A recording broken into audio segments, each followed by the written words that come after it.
चुनावी साल में नीतीश सरकार का कैबिनेट विस्तार बुधवार शाम को हुआ, जिसमें 7 नए मंत्रियों को शामिल किया गया। ये सभी मंत्री बीजेपी कोटे से आते हैं। नए मंत्रियों में दरभंगा से संजय सरावगी, बिहार शरीफ से सुनील कुमार, जाले से जीवेश कुमार, साहेबगंज से राजू कुमार सिंह, रीगा से मोतीलाल प्रसाद, सिकटी से विजय कुमार मंडल और अमनौर से कृष्ण कुमार मंटू शामिल हैं। बीजेपी ने इस विस्तार के जरिए बिहार के जातीय समीकरण को साधने की कोशिश की। नए मंत्रियों में 3 पिछड़े, 2 अति पिछड़े और 2 सवर्ण विधायकों को मंत्री बनाया गया है। वैश्य समुदाय से 2 मंत्री बनाए गए हैं।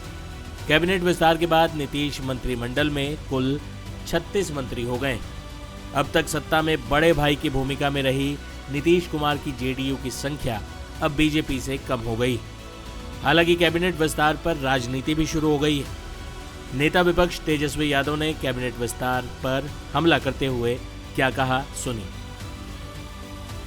चुनाव के कुछ महीनों पहले हर जाति को साधने की कोशिश की गई है, आखिर क्या दिखाता है? देखिए, इससे कोई फर्क पड़ने वाला है नहीं।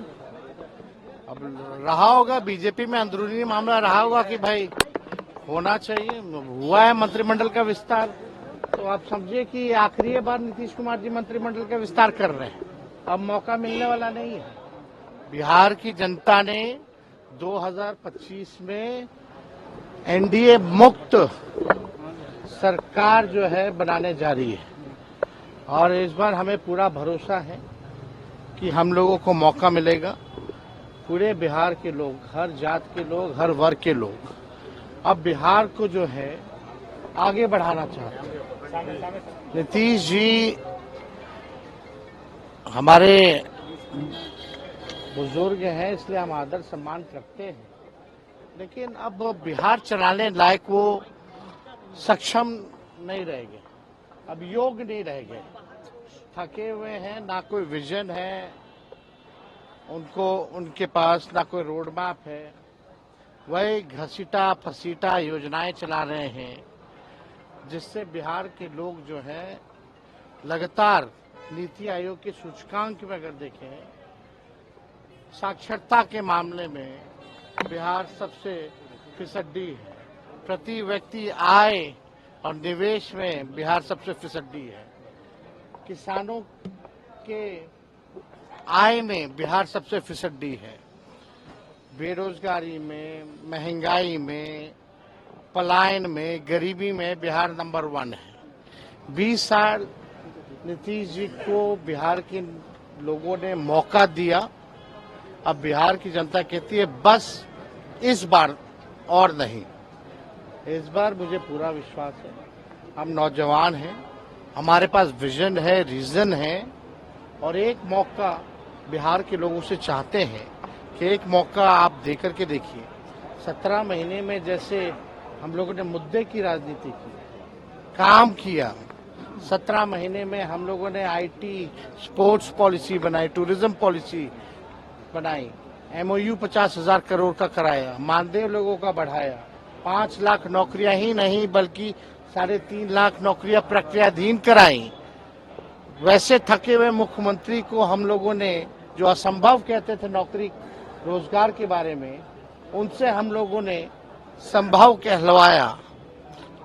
गांधी मैदान से अनाउंस करवाया। जो कहते थे असंभव है वो कहने लगे संभव है, केवल हमारे रहते 17 महीने में। तो अगर पूरा 5 साल का मौका बिहार की जनता देगी तो बिहार जो है तरक्की जो है बड़ी तेजी से करेगा। वहीं जन स्वराज के संस्थापक प्रशांत किशोर ने चुनावी साल में हुए इस कैबिनेट विस्तार के पीछे की मंशा पर सवाल उठाए। भाई, हम अपील कर रहे हैं बिहार में नई व्यवस्था का, लेकिन उसके साथ साथ ये भी कह रहे हैं कि किसी भी हालत में जदयू का एक भी आदमी नहीं जीतना चाहिए, क्योंकि बिहार में एक परिपाटी नीतीश कुमार ने बना दी है कि वोट जनता किसी को भी दे। जदयू का अगर 5-10 विधायक भी जीत जाएगा तो कहीं न कहीं गठजोड़ बनाकर फिर सत्ता में घुसने का कोशिश करेगा। इसलिए मैंने अपील की है कि जदयू का तो खाता ही नहीं खुलना चाहिए, ताकि न वो लालटेन के साथ जल सके, न कमल के फूल पर बैठकर तैर सके। ऐसे भी भाजपा ने 7 नए मंत्रियों को शपथ दिलवाया, कैबिनेट है और साथियों को पूरा साझा गया, क्या कहेंगे? भाई भाजपा ने बनाया है तो स्वाभाविक है, भाजपा ही तो पीछे से दल सरकार चलवा रही है। सामने से नीतीश कुमार को मुखौटा रखा है। मैंने तो पहले कहा कि नीतीश कुमार शारीरिक रूप से फिजिकली टायर्ड और मेंटली रिटायर्ड हो गए, फिर भी भाजपा उनको कुर्सी पर बैठाई है तो पीछे से उसके बदले में पूरा अपना सरकार में भागीदारी ले रही है। आप बताइए कि अभी जब 6 महीना बाकी है तो 7 नए मंत्रियों को बनाने का क्या फायदा है, क्या मतलब है?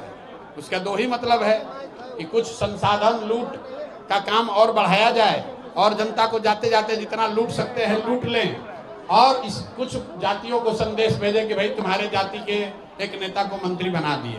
भाई आप किसी जाति के मंत्री हैं, क्या आप कह सकते हैं कि बिहार में भूमि सर्वे में जो लूट मचा हुआ है रोक दीजिएगा? भाजपा के जो अध्यक्ष हैं यही तो अभी राजस्व मंत्री थे।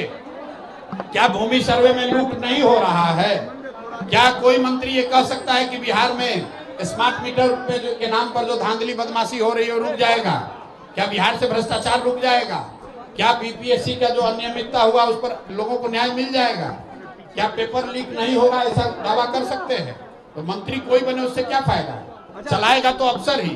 आपने आपको जवाब दिया है और साफ साफ कहा है कि मेरे पिताजी बिल्कुल फिट एंड फाइन है प्रशांत। नहीं तो हमको क्या जवाब देना है उसमें?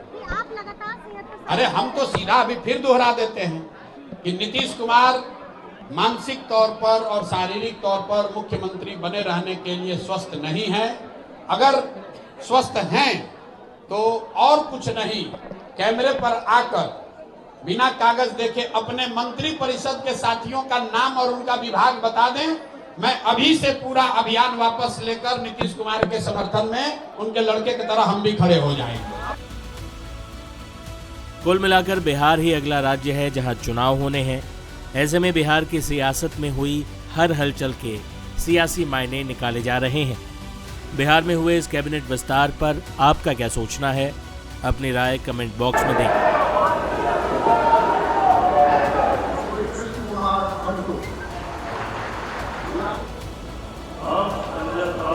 संविधान और विधि के अनुसार न्याय करूंगा।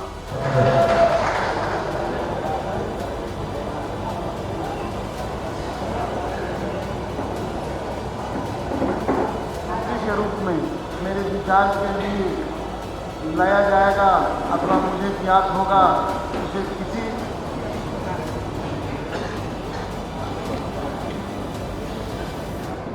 माननीय